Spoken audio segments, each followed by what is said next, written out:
Hey folks, it's really hard to ask strangers for stuff. But for marketing, that's really what you're doing. In fact, you're not only asking strangers for things, you're then trying to teach strangers things. So to teach someone something, you need more of their time than an initial, hi, how are you? Let me teach you something. You need to form a relationship.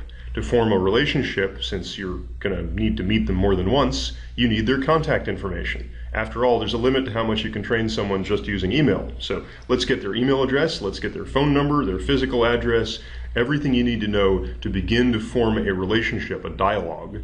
And once you have a dialogue going, well, then you have education possibilities. You can communicate information, they can communicate it back to you. But take a look at these clips, see what you think. Contact capture. Asking for a way to talk to someone again is socially fraught because they can say no, and often people do, and rejection is hard. But without contact information, it's very difficult to develop a relationship and keep the marketing education process going.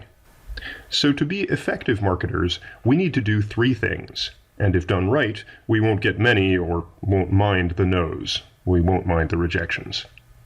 The first thing we have to do is have a benefit to offer the other person. Asking is easier when the ask isn't selfish. The second thing we need to do is trade. Offering to trade is easier than asking for a favor. And the third thing we need to do is to do it all again in stages. A small ask, for instance, what's your email address, is easier than a large ask. Hey, would you mind spend 30 minutes listening to a pitch? And by the way, asking a friend is easier than asking a stranger.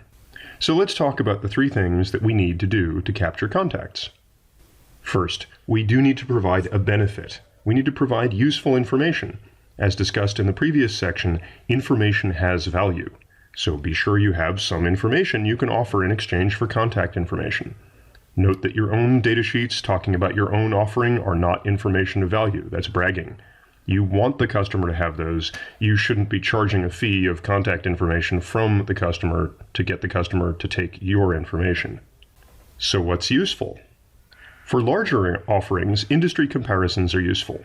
For example, see Yelp, who's highest rated, who's got more products, who has products in your category.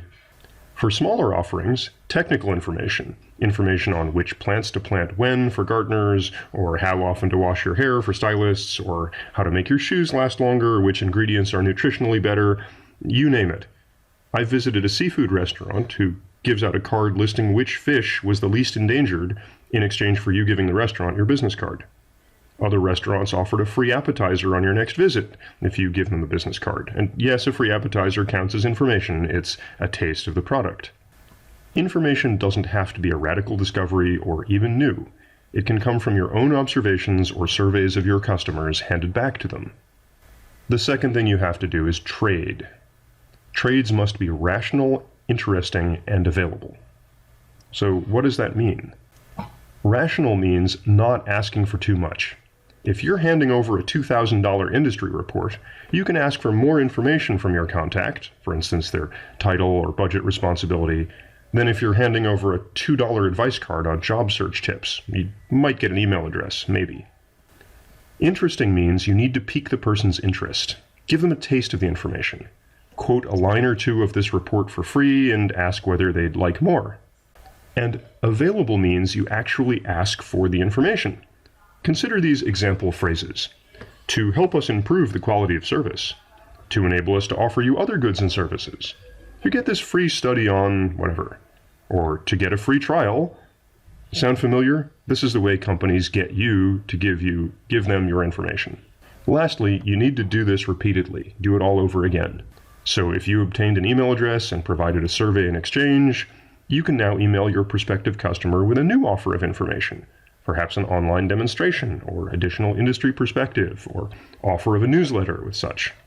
The asking's easier because you have more of a new relationship and the barriers to response lower. The overall goal? Get enough information about your prospect to understand whether you want to spend more time with them or not. Just like dating, but let's talk about that in the lead qualification section.